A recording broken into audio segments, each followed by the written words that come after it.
Bueno, señores, estamos ahora en nuestra sección Derecho Inmobiliario. Hoy tenemos un invitado muy especial, es el licenciado Daniel Lagares. Hoy vamos a tocar el tema, iniciando un fórum sobre la ley contra el lavado de activos y el terrorismo. Bueno, Saludos. ¿cómo está usted? Muy bien, usted, un placer. Bien. Gracias Hola, por la hola, ¿cómo invitación. está? Muy bien. Bienvenido, licenciado gracias Lagares, a este programa, a la revista inmobiliaria.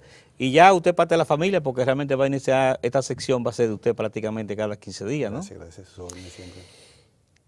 La ley de lavado de activos y contra el terrorismo, la ley de lavado, ¿qué es? Sí, fíjate, un tema bastante interesante, una ley muy novedosa, una ley que, como yo le decía a mis hijos el día pasado, que realmente nos estamos encaminando a un mundo mejor, aunque mucha gente así no lo piense y no lo crea. Después de la caída del muro de Berlín, la caída del comunismo, la internet y toda la tecnología que tenemos hoy en día, las cosas han cambiado mucho y el tema de la transparencia, eso ha ido conllevando, por ejemplo, y trae como consecuencia temas como leyes como esta, ¿no?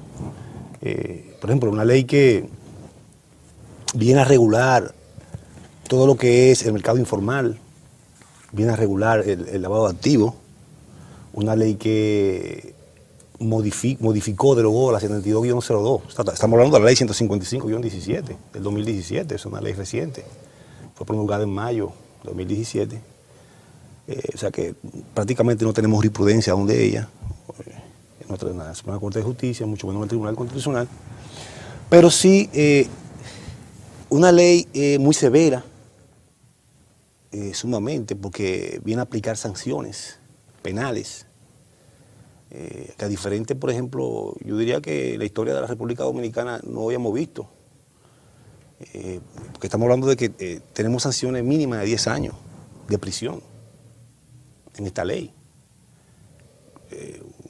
Un asunto que tú no lo ves ni siquiera en la tipificación del homicidio, por ejemplo. El homicidio estamos hablando de pena de 3 a 20 años. En el tráfico de droga tampoco tú ves ese tipo de pena. También tú tienes pena, manejas pena de 3, 30 y 20 años. O sea, La pena mínima es 10 años. 10 años. ¿La mínima o la máxima? La No, mínima. La mínima. O sea que estamos hablando de que cuando un juez lo condena a usted por lavado de activos, Sí. si lo consideró la pena mínima, van a ser 10 años. Es una ley muy novedosa. Yo entiendo que el Estado dominicano tiene que, de alguna manera, porque nadie puede prevalerse de su propia falta. Usted no puede decir que no. Después de una ley promulgada, obviamente, ya se presume que todos la conocemos. Sin embargo, sabemos que mucha gente no la conoce todavía. Y nosotros los abogados la estamos estudiando, porque esa ley va a dar mucha agua de beber aquí en República Dominicana. Esa es la realidad. Nosotros específicamente vamos a tratar en este momento en dónde la ley incide en lo que se llama los negocios inmobiliarios, dónde debe protegerse. Inclusive quiero leer algo sobre la presidenta de la Asociación Dominicana de Constructores y Promotores de Vivienda, ACOPROVI, María Gatón, el que ella dice que el efecto inmediato sobre el sector, que es uno de los más sensibles en el lavado de dinero, el sector inmobiliario, y eso conlleva es que todo lo que en una transacción inmobiliaria, todo lo que los protagonistas tienen que estar claros, tienen que tener todas sus cuentas claras. Así es. Estamos hablando de abogados, estamos hablando asesor inmobiliario que interviene, estamos hablando el dueño de la propiedad, estamos hablando del comprador, El notario. O sea, todo tiene que tener sus cuentas claras, y es una realidad. Inclusive me dice un amigo mío que inclusive los impuestos al día pago. Claro. Increíble esto, porque realmente aquí no tenemos costumbre de esta rigidez en asuntos de ley en el área de negocios. ¿Usted entiende esto, que eso no va a detener un poco? Inclusive los costos van a subir, los costos operacionales de una empresa inmobiliaria o de una constructora, porque va a tener que tener un abogado ya como un médico en la cabecera, va a tener que tener un abogado investigador. Definitivamente. Entonces, ¿usted cómo ves el asunto en el aspecto del área inmobiliaria? Sí, imagínate, la inmobiliaria y la venta de inmuebles en la República Dominicana y en toda parte del mundo, cuando se habla de venta de inmuebles se habla de manejar volúmenes de cantidades de dinero importantes. Y por ejemplo, antes de esa ley, siempre tenemos figuras jurídicas, por ejemplo, que la gente ha utilizado mucho, como la simulación de los actos jurídicos, el testaferrismo, por ejemplo, que la gente usualmente cuando intentaba lavar dinero, porque el que tiene dinero ilícito, de alguna manera quiere buscar la manera de lavarlo. Cuando hablamos de dinero ilícito, pues no solamente estamos hablando de dinero de droga, porque a veces la gente cree que es de droga que se está hablando. Puede ser, por ejemplo, de evasión de impuestos, puede ser de corrupción, por ejemplo. ¿Te das cuenta? Sí. O sea, que hay una serie de fuentes de las cuales nace el dinero ilícito. Pero en materia inmobiliaria, ya tenemos, a partir del artículo 60 y siguiente de la misma ley 155-17, que es la que estamos conociendo hoy, establece esa ley restricciones, de las cuales nosotros los que vendemos propiedades tenemos que conocer muy bien para evitar mayores peores y para evitar ser sorprendidos. Sí. Por ejemplo, hay una restricción que establece un máximo de $1 millón en una transacción inmobiliaria en efectivo. O sea que si yo te voy a comprar si te me voy a comprar una casa a mí, por ejemplo, lo máximo que yo puedo recibir en efectivo es $1 millón. Una casa que cuesta 10 millones de pesos, que cueste 5, que cueste 4, que cueste 3, lo máximo que te puedo recibir lícitamente es $1 millón. Si yo te recibo más de $1 millón en esa transacción, yo me puedo estar buscando un problema y puedo ser reo de lavado de activos, conforme lo establece la ley. ¿Te das cuenta? Bueno, pero ¿cómo lo haremos? Bueno, ahora nos estamos encaminando a la bancarización de la economía. Hay que hacer todo por transacciones bancarias. Decía la hija mía otro día, que digo, mira, que yo ando sin un peso encima, porque es que realmente, que a eso es que estamos. ¿Te das cuenta? O sea, tú tienes que, ya todo con tarjeta, o sea, porque es que todo tiene que estar registrado. Fiscalizado, registrado. Bueno, tiene un espíritu fiscal, pero también tiene un espíritu fiscalizador de control, porque que precisamente el lavado de activos y el lavado de dinero ha sido un dolor de cabeza no para la República Dominicana, sino para el mundo entero.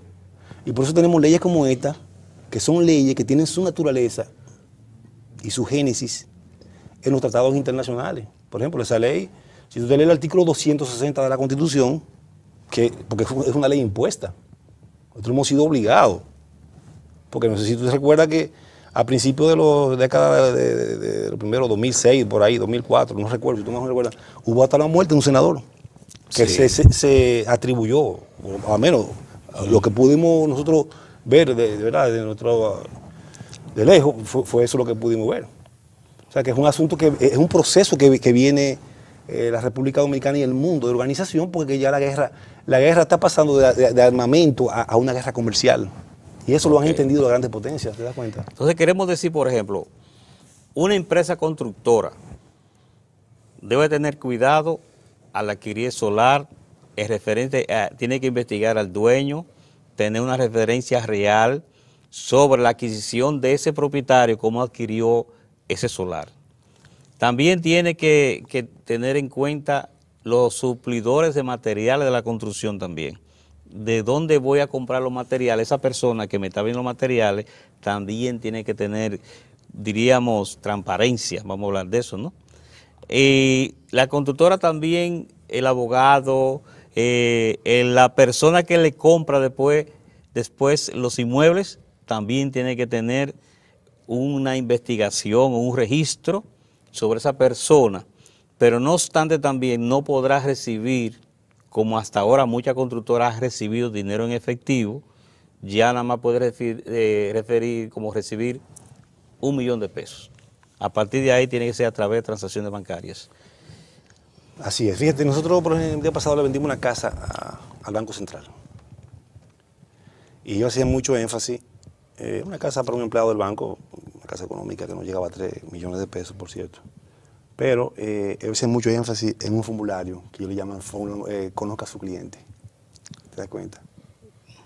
Ese formulario Conozca a su cliente es un formulario que nosotros todos lo vamos a tener que utilizar.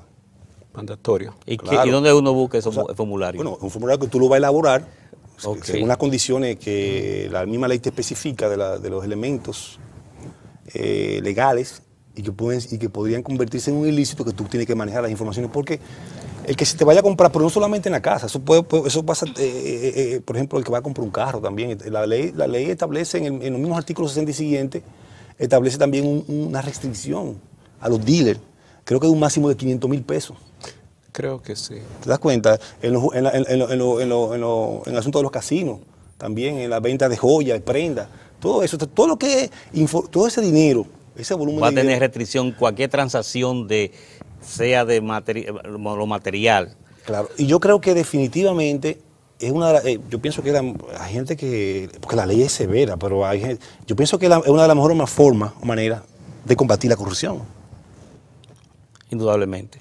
O sea que, aunque aquí en la República Dominicana, que es un problema de los dominicanos, déjame decirte, que dicen, no, que aquí la ley no se cumple, y cuando tú yo te lo digo porque tengo clientes que cuando yo lo estoy tratando de asesorar, porque es el problema del dominicano, que el dominicano es médico, el dominicano es abogado, el dominicano es ingeniero, el dominicano cree que lo sabe todo. Entonces cuando tú lo intentas asesorar, no, aquí no se cumple eso.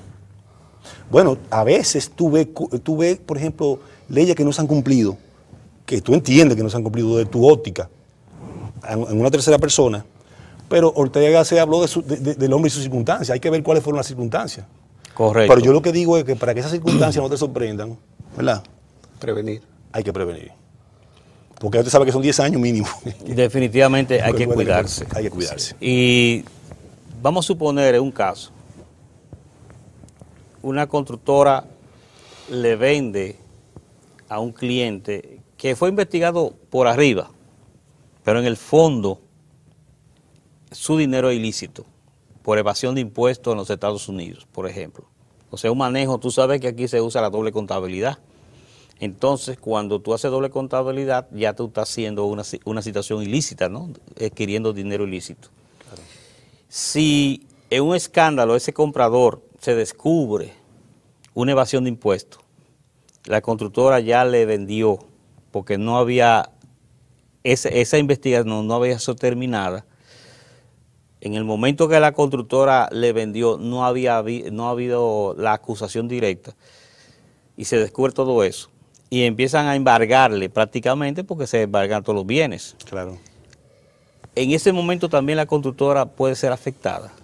Lógicamente, en cualquier operación, en cualquier transacción financiera, que la constructora, cualquier persona, se involucre y no cumpla con lo establecido en la ley, se convierte en reo de lavado de activos. O sea que tú también puedes ser participante. Claro, porque es una conducta que ha sido tipificada precisamente en esta ley, que no había sido tipificada en la antigua 7202. ¿Te das cuenta? Ok.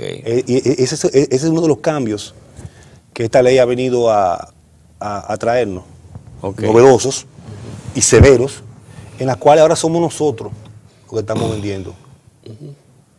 Y si usted entiende que no pueda vender, mejor no venda.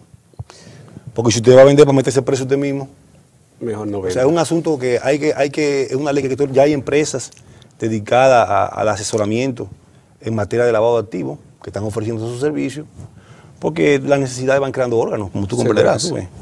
Esa es la realidad. Entonces, una empresa, yo veo que en el futuro, ya en lo que se llama los beneficios, en una negociación de parte del agente inmobiliario, sí, va a tener que darle participación a esa empresa de esos beneficios, pagar su empresa en esas negociaciones, es lo que yo veo. Por lo tanto, o ese abogado, eso va a letargar un poco, a poner más lenta las transacciones también, me parece a mí. De alguna manera, lógicamente, va a afectar, porque, por ejemplo, órganos competentes, como registro de títulos, que es un órgano de la jurisdicción inmobiliaria, de pronto entiendo que estamos hablando de una ley nueva, pero de pronto yo me imagino el registro de título pronto devolviendo transferencias, porque ahora el registro de título también estará dentro del conglomerado de elementos que van a actuar en contra, obviamente, del ilícito tipificado en la ley. Y el registro de título, cuando podrá también indagar a usted, por ejemplo, en una transacción que se hizo al contado, una venta de un apartamento, una casa de 5 millones que usted compró supuestamente al contado, podrá devolver la transferencia, registro de título. O sea, fíjate que es un asunto de integración de todos los órganos del Estado que, en cumplimiento de las leyes constitucionales y de los tratados internacionales, se encaminan hacia un mismo objetivo. Y nosotros tenemos que encaminarnos. Es un asunto de que nos costará educarnos Bastante, y trabajar bastante. en el tema. ¿Y cómo funcionaría si, vamos a decir, si alguien te debe un dinero, más de 1 millón, vas a comprar una casa de 1,5 millones, por ejemplo, tiene medio millón en efectivo, y cómo sería la transacción? Es si recibes 1 millón de alguien que te debe, un ejemplo, ¿verdad? Tendrías que depositarlo en el banco. Y hacer un cheque. Un cheque. Pero el banco, ¿hay alguna restricción del banco para que puedas depositar ese dinero también? Bueno, lógicamente el banco, fíjate que Sí, ya los bancos están, ¿Qué? que tú vas, por ejemplo, a cambiar $100 y te piden tu número de cédula. Eso no lo entiendo, pero... ¿Se da cuenta? no, porque es toda la transparencia de la ley. Por ahí que eso viene. Por ahí que eso viene. Tú puedes vender una casa de 50 millones, no importa el precio, ahora va a tener que hacer con cheque. Recibir el dinero con cheque y después... Depositado previamente en el banco. Exactamente. Entonces, ¿qué pasa? Yo conozco muchos dominicanos que viven en Estados Unidos que se acostumbraron a no tal vez evadiendo que si se casan en un futuro, no poner esto, o sea, no tener como evitar dividir en un divorcio, y hacen sus jugadas, como dicen, ponen una transacción a nombre de otro, y hace todos sus simulacros. Ya eso no se va a poder hacer, porque según me cuentan, si yo voy a tomar un préstamo, un financiamiento, y yo no califico, y decido buscar una persona que califique, como lo he visto, haciendo un contrato, como un retrocontrato, ¿no? Bueno, como le dicen. Puede ser garante, Sí. o puede comprar la propiedad por ti. Cuando digo que esa persona que yo busqué para hacer financiamiento, Sí. para después me la venda a mí, como dice uno, ¿verdad? Me dicen que con esta ley, esas transacciones así de tú manejar las cosas de esa manera, con un contrato que dice lo contrario, esas cosas. Contraescrito. El contraescrito. Esos contraescritos van a desaparecer, porque se va a quedar por un tiempo determinado al nombre de esa persona. Definitivamente, porque va a ser difícil. Otro caso que yo vi es que un padre le iba a regalar un apartamento a su hija. Si va a ser al nombre de la hija, ella tiene que demostrar que ese dinero es de ella y de dónde lo sacó. Claro. Si el padre se lo da directamente, entra la ley de herencia, ¿cómo es la ley de...? Sí, tiene que pagar... Y pagar todos los impuestos que hay que Claro, pagar. claro. O sea, Y las leyes tributarias también, que están integradas con las leyes, O sea que- las leyes de lavado de activos también. hay una situación ahí que tampoco se va a poder hacer como se hacía libremente. Es como dice un amigo mío, es un cerco. ¿Te das cuenta? Ya por donde quiera que tú te vayas a mover, si tú no haces las cosas bien, yo creo que nosotros los dominicanos tenemos que abandonar esa cultura que tenemos de hacer las cosas mal. Yo cada día más en nuestra empresa, en lo que tiene que ver con la contabilidad, estoy cada día más fino con eso. Que las cosas se hagan bien, te das cuenta, que se paguen los impuestos que se tengan que pagar.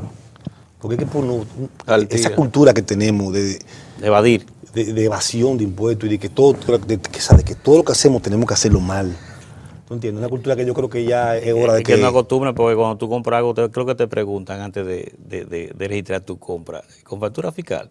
Sí, ahora O sea, el mismo comercio Sí, claro. te hace evadir un impuesto, porque te preguntan a ti, ¿con factura fiscal? Entonces... Pero por ejemplo nosotros, por ejemplo yo, todo lo que compro, tengo que pedir factura fiscal porque yo pago impuestos. sí. Exacto. O sea, a mí me conviene pedir mi factura fiscal. Y yo hasta un café que me vaya a tomar, un restaurante que me vaya a comer, yo mi factura fiscal. Mire, yo creo que este tema debemos durar un tiempo desarrollándolo con más y aceptar inclusive, yo voy a poner un número que la gente nos escriba por WhatsApp. Por hoy terminamos esta sección, pero quiero dar la oportunidad al licenciado Daniel Agares para que diga de nuevo el teléfono de su oficina, cómo contactarlo, dónde está su oficina, y de esa manera terminamos esta sección. Claro, estamos ubicados en los Jardines Metropolitanos, en la calle R. Pastoriza, número 18, detrás del Politécnico Femenino.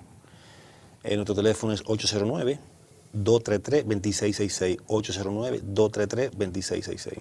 Bueno, seguimos con la telerevista inmobiliaria. Conoce la nueva Ley 155-2017 contra el lavado de activos y el financiamiento del terrorismo.